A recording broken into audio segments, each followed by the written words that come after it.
volcano is a mountain with a vent in it that occasionally shoots out lava, rock, and ash, causing mass destruction. However, there's more to volcanoes than this.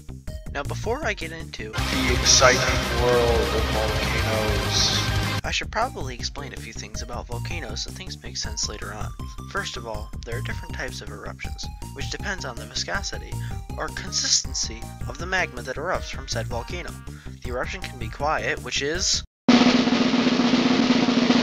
quiet, or an explosive eruption, which is explosive.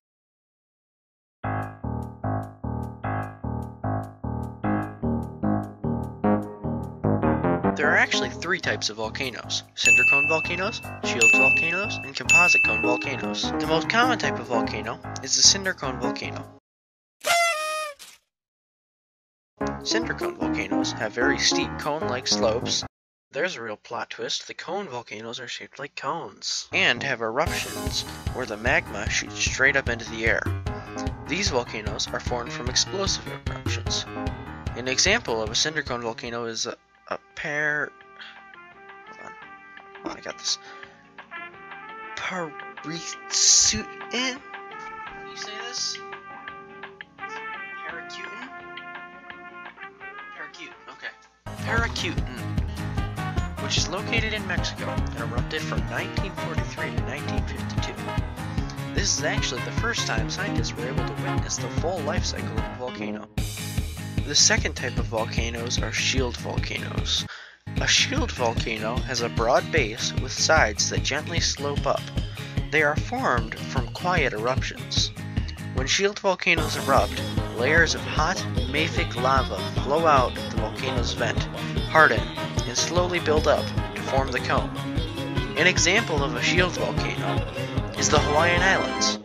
These islands are a chain of shield volcanoes built up from the ocean floor at a hotspot.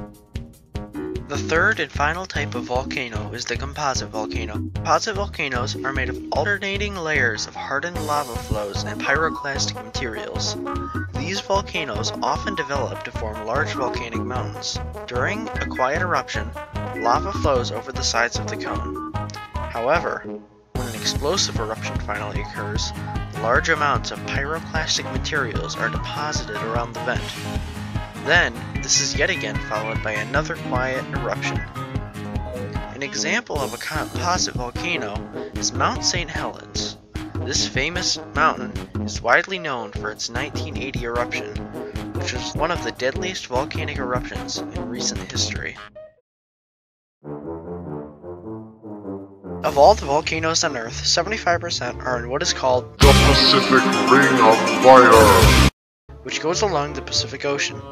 It is also where 90% of earthquakes on Earth occur. The Pacific Ring of Fire is formed by the subduction of plates. Most of the volcanoes are here, here, and here, but there's a bunch right here. Surprise, that's Japan. About 10% of Earth's volcanoes are located in Japan alone. Look at all these volcanoes. There are so many volcanoes that there's an entire Wikipedia page dedicated to volcanoes in Japan.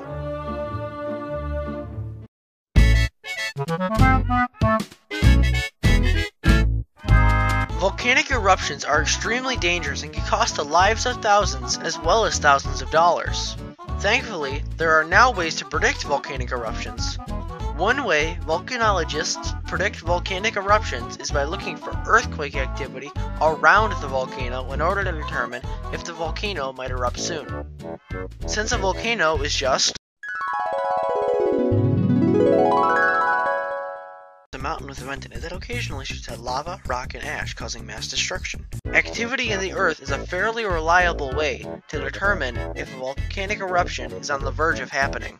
Another way scientists predict volcanic eruptions is by looking at the magma in the volcano. If there is upward movement in the magma, there is a chance that the volcano may erupt soon. Finally, volcanologists predict volcanic eruptions by comparing the volcano's current activity to its past activity. Scientists look at how the volcano acted in the past, as well as how it is acting currently.